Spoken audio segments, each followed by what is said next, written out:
என்னதான் நீங்க எல்லார்கிட்டயும் அடி வாங்கினாலும் எப்பவும் பயந்து ஓடுறதில்ல. அதோட கோவமும் ரொம்பவே அதிகமா வருது. கோவத்தை வச்சு என்ன பண்றது? சண்டை செய்ய வரலையே. அடுத்த சில மாதங்கள் காட்டுல இருக்கிற முக்காவாசி உயிரினங்கள் கூட சண்டை வலிச்சு வைக்கிறீங்க. அந்த பேரை நீங்க மரத்துல கட்டி வச்சு உரிச்சு விடுவியா? இந்த வயசுல இந்த செயலை செஞ்சிருக்கியா? ஒட்டக சிவிங்கி, காண்டாமிருகம், யானை, முதலைன்னு ஒன்னையும் விடுறதில்ல. கல்வா அவன் ஒத்துருவல்ல, அவன் நல்ல பையன், பாப்பா போவான். பிரச்சனையே உங்க சைஸ் தானே.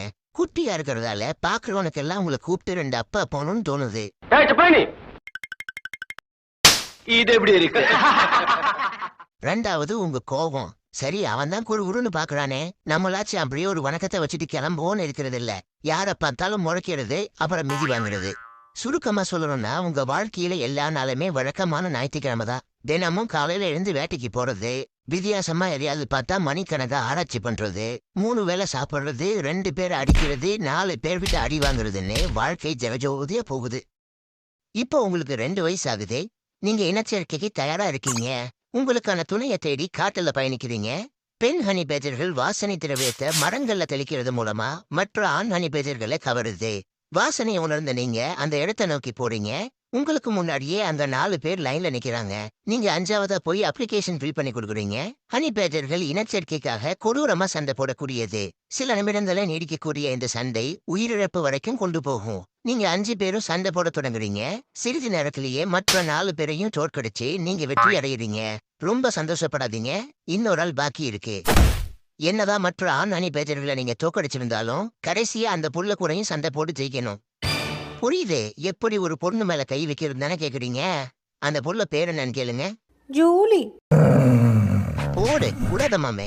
சின்னம்மா பார்த்தா அவ்வளோ சந்தோஷப்படுவாங்க. ஒரு வழியா ஜெயிச்சிட்டீங்க. சரி கிளம்புங்க. அங்க இல்லப்பா, இந்த பக்கம். ஏப்பா 6வது மலையில தேன் எடுக்கிறாங்களாமா? ஆமா, ஓடு ஓடு. மண்ணாவது பொண்ணாவது நமக்கு எப்பவுமே பெற தெரியுதுன்னு பிரியாணி கேட்காதீங்க, இது வேற இடம். சில நாட்கள்லயே கோடைக்காலம் தொடங்குது. மற்ற இடங்கள்ல தண்ணீர் தீர்ந்து போனதுனால விலங்குகள் உங்க எல்லைக்குள்ள படையெடுக்குது. 10ஆவதுக்கு புதுசா ஒரு சிங்க கூட்டம் வேற வந்து இறங்கியிருக்கு. காலையில முதல்ல அடி வாங்குறது சிங்கத்துக்கிட்ட தான். ஆரோக்கிய விளம்பரம் மாதிரி ஆயிடுச்சு உங்க வாழ்க்கை. தினமும் வேட்டைக்கு போகும்போது எழுந்திருச்சு வாங்க, சாப்பிட ஏதாச்சும் கிடைக்குதான்னு பார்ப்போம். பசி ரொம்பவே அதிகமா இருக்கு. நீங்க மெதுவா எழுந்து உணவு தேட தொடங்குறீங்க. எலி வலைய தேடி புதர் பக்கம் போறீங்க. அப்போ உங்க பின்னாடி யாரோ வர்றது உங்களால உணர முடியுது. அது ஒரு நாடோடி ஆண் சிங்கம். பொதுவா இந்த மாதிரி தனிமையில இருக்கிற ஆண் சிங்கங்கள் ரொம்பவே ஆபத்தானது. பசி இல்லைன்னா கூட கண்ணுல படுற அனைத்தையுமே வேட்டையாடும். நீங்க அங்கிருந்து தப்பிச்சு ஓட தொடங்குறீங்க. ஆனா காலம் கடந்துடுச்சு. அது உங்களை ஒரே பாய்ச்சல்ல தாவி பிடிக்குது. ஆல்ரெடி நீங்க பலவீனமா இருக்கிறதால உங்களால அது கூட சண்டை போட முடியல. ஆனாலும் நீங்க விட்டு கொடுக்க தயாரா இல்ல. உங்களுக்கு கடுமையா கோபம் வருது.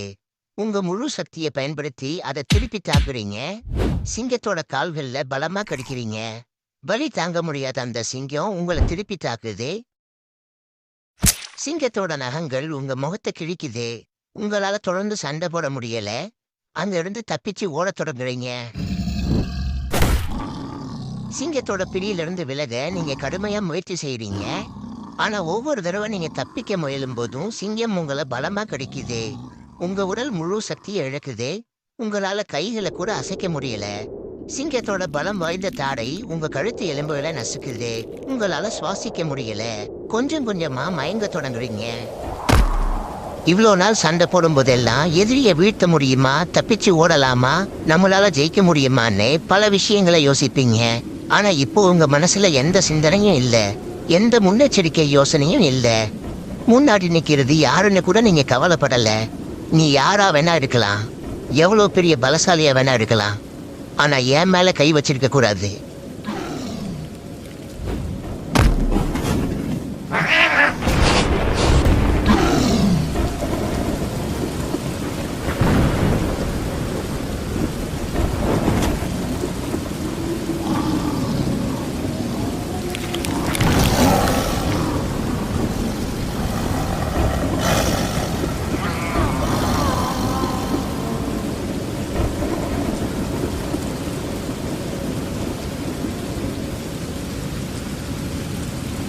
வாழ்க்கையில அவமானங்களை சகிச்சுட்டு ஒதுங்கி போறதால நீங்க கோழைன்னு அர்த்தம் இல்ல. உங்களை அவமானப்படுத்தினவங்களை நசுக்கி போடுறதுக்கு உங்களுக்கு ஒரு செகண்ட் போதும். ஆனா யார் கூட சண்டை போடணும், யாருக்காக எல்லா அவமானங்களையும் சகிச்சுக்கணும்னு நீங்க தான் முடிவு பண்ணணும். முடிஞ்சவரை ஒதுங்கி போங்க, தப்பே இல்லை.